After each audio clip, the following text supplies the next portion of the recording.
sort of an off-ball question, but the first 15, what goes into planning for those, and how important are those, especially for you as coaches, and just trying to gain a little bit of intel on what you're seeing from the defense? Well, first 15 is pretty much what you want to try and get out of your opponent as everything as to how they're going to react to personnel groupings, to formations, to shifts and motions. And then we're trying to see what they're doing as far as the coverages are, personnel grouping and matchups. And then can it be a tone setter for that? Oh, most certainly it can. If you get certain looks that you're looking for. Has your thinking evolved on the first 15 since you came to the league, or has it always been that kind of feeling it out? Well, for the most part, my initial dealing with the first 15 has always been on the other side of the ball. It hadn't been until recently, becoming a head coach is when you really start talking even more so. I mean, I always kind of asked, the coordinator on the other side, hey, well, how do you plan it? What are you looking for? And even though we were on the same team, you usually got a very cryptic answer.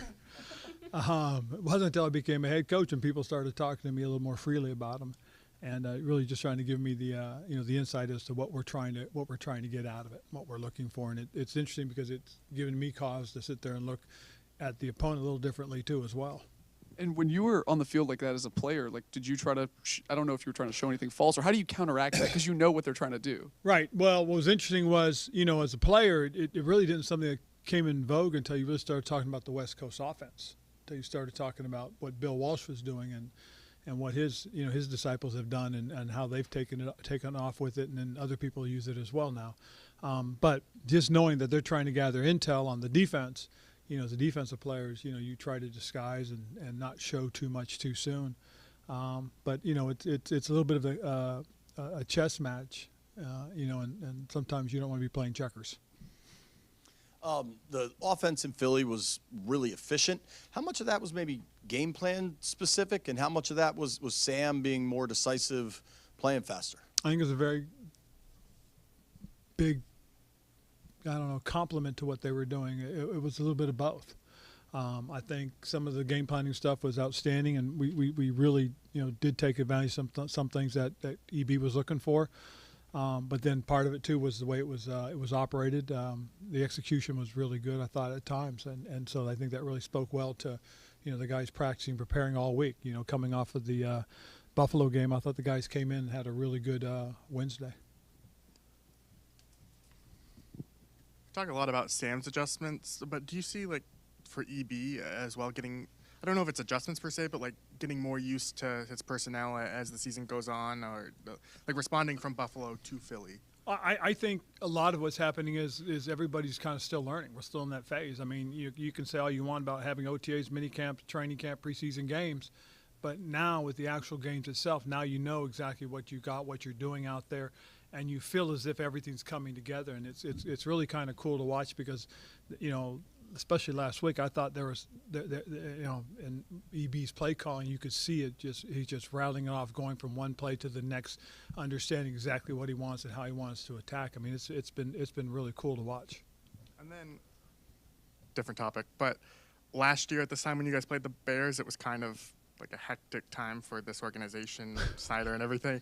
And you kind of look at what's happening with them, with Chicago now, and it's kind of the opposite. I'm not necessarily asking you to weigh in on what's happening with Chicago, but in terms of how fast things can change in a year, what do you kind of make of that as a head coach? Very fortunate.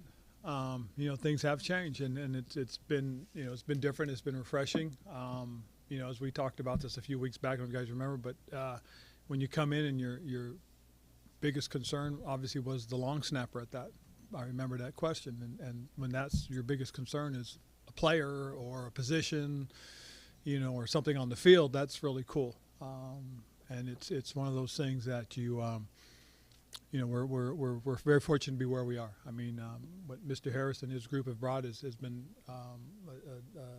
very different, and it's allowed us to keep the focus on football, the players as it should be, and what we do on the field. Talk a lot about this team and how mature level now and the leadership. Considering how close you were Sunday and how well you played, you get a sense that the guys are anxious to get back out there, even though it's only 3 days later? I really do, and it's a good feeling. It's been, I've tried to talk to as many of the players as I can and just touch bases, see where everybody is, and the responses have been terrific. They really have. They've been tremendous, and there's a sense of eagerness right now. You know, it's funny. I felt that on Wednesday, and I know I told you guys last week that I thought we had a good Wednesday. I felt that way about yesterday. You know, coming in and just, you know, in less than 24 hours, they were back here, and you know, it is there is this little bit more maturity, I think, and kind of in a really good way. Hey, Ron, you know, looking back to last year's Bears game again, kind of building off of that, you guys won 6 of the next 7 after that, and talking about the things that guys are doing well right now. I know you guys focus on one game, but if you do come out and play really well, do you see this as an opportunity for this team to really start on a big role, especially with the good things you guys did this past Sunday? Well, I do, but you know, to me, every week is an opportunity to get started. It really is. I mean, you know, it would have been outstanding to come away from the Philly game with the victory. I mean, because then, you know, then you have all that momentum validated, and that's what we want to do, is continue to have that momentum. Well, we've got to build on it now. So we've got a big challenge ahead. It's, you know, this is a very hungry team coming in. So you know, we've got a big job ahead of us. Following up on Matt's question, obviously you know coaching in what it's like playing in Chicago, and obviously coaching when there's kind of chaos going on. How does that make the Bears a dangerous opponent, knowing kind of how a team rallies around situations like this? That's basically it. I mean, back in the day, and going back to my Chicago days as a player, one of the things that Mike Dick always used to talk about was just rallying together, circling the wagons, pulling in and taking care of each other. You know, that was really the thing that, you know, we try to do, and we try to, you know, I try to emphasize to the player, let's focus on what's important, not what's interesting. You know, what we do on the field is important, you know, for football. What's going on off the field, that's interesting.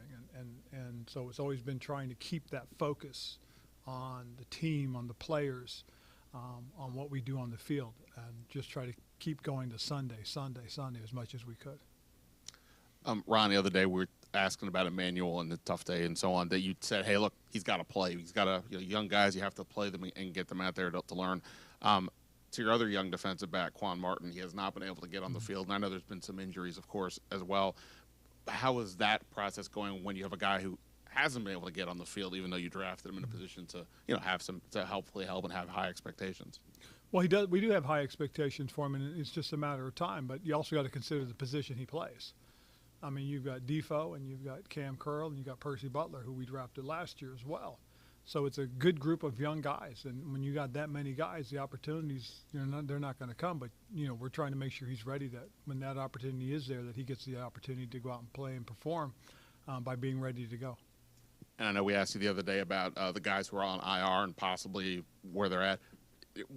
How closer do you think we are to seeing FA or Fedarian get called up?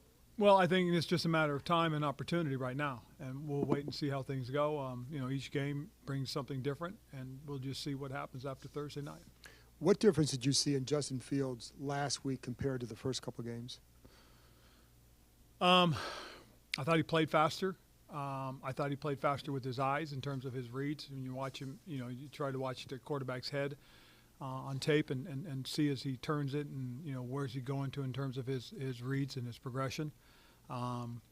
He looked pretty sure, especially when he tucked the ball to run. I think he was in sync with his guys. It just looked like that he played fast. And then, as a member of the competition committee, would you be in favor of looking at the brotherly shove, or the tush push, whatever you want to call it, with the Eagles sneak? What did you think of that? What do you think of that play? Is that something, as a member of the competition committee, you would bring up for discussion? Well, I think it is something that we all have to study. I mean, there's a lot more reasons to study it just than, you know, if everybody says that does not football. Well, it's all part of football. But you know, there'll be a lot of issues that'll come up. There'll be some safety issues that'll probably be brought up. There may be some refereeing issues that'll be brought up. And you know, but I can't speak for anybody else on it. But you know, it is. I think it will be a point of conversation. Would you like to see it? Well, I think a lot is going to depend on what we study. I mean, there's a lot of things that got to be looked at, and once we get through all that, we'll see what's decided. Thanks. Building up the Quan question, the rookie class in general hasn't played compared to the rest of the league. You haven't played rookies, I guess, very much from the bottom 5 race league. Is that intentional, or why is that? I think because we've got some pretty good guys in front of them. You know, we really like who Ricky Stromberg is, but you know, Nick and Kaz and Sadiq, you know, they've been doing a pretty good job. When there's an opportunity for those guys to play, they'll be ready to go. I mean, that's just kind of, you know, how it is. But, you know, when we draft, and just because you draft a guy in the second or third round doesn't necessarily mean he's an automatic starter, you know. When I came into the league, guys that were drafted in the second, third round weren't expected to play right away. Usually the ones are expected to play right away were first rounders, and that wasn't even all the time either. So I just think, you know, in a situation when you feel good about what you have in front, what it does is give you very good depth. And you just got to continue to develop those guys and get them ready to go so that when their chance comes, you know, they have a chance. They have an opportunity to go out there and show you what they're capable of. And, you know, we feel really good about who these guys are. You know, Quan had a little bit of a setback after the first game. You know, he went into the protocol and ended up missing a game and had to work himself back into playing shape, and actually played very well last week on special teams. He had 2 tackles, and we were talking about that as a group of us. Just thinking, you know, because when you watch young guys go out there and perform and you see them play on special teams, that's when they get your attention, especially defensive backs, you know, linebackers, defensive ends. If they perform on special teams and at a high level, you know that kid's going to make an impact. And as an example, you talk about Defoe, you talk about Camp Curl, you can talk about Percy. Those 3 guys, when they had their chances to go out and perform on special teams, they really did. And it just kind of told us they were going to be ready. And Cam Curl probably accelerated through that faster than anybody I've seen as far as a 7th round pick goes. You know, and the other 2 guys performed very well, and you know, Defoe got on the field right away, and then last year Percy did some stuff, and Percy got on the field, you know. So I think this is all part of the growth and development of guys. Again, just because you draft a guy high doesn't necessarily mean he's got to play right now. If you've got a player in front of him that's doing a pretty good job. With a guy like that, is there a balance on trying to get him some defensive snaps in his rookie season, or? No, there is. I mean, you do want to play these guys, and that's why you took them. But when somebody's playing well, you know, you're not going to make change to make change, for, you know, just say, oh yeah, well, we drafted him, we got to play him. They got to earn the right to get on the field too. They got to beat out whoever's in that position. And you know, those guys that are in front of them are all very good football players. At least we believe so. All right, thanks, Coach. Cool. Thank you, guys. Oh.